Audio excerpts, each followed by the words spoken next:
আসসালামু আলাইকুম। আমরা একটা নতুন সিরিজ শুরু করতে যাচ্ছি যে ম্যাথের বিভিন্ন শর্টকাট।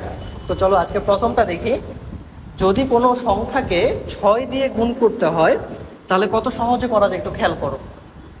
তোমার 6-এর সাথে যে সংখ্যাটা গুণ করবা তার শেষে যে সংখ্যাটা আছে সেটা লাস্টে রেখে দিবা।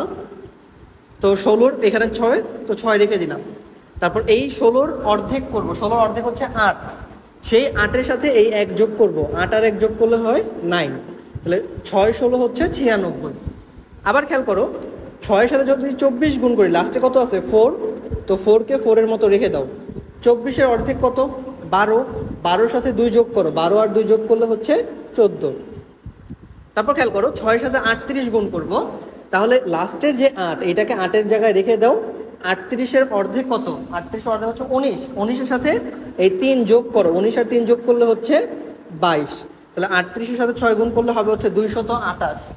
এখন 6-এর সাথে 36 গুণ করলে কত হবে এটা তোমরা চিন্তা করে কমেন্টে জানাও।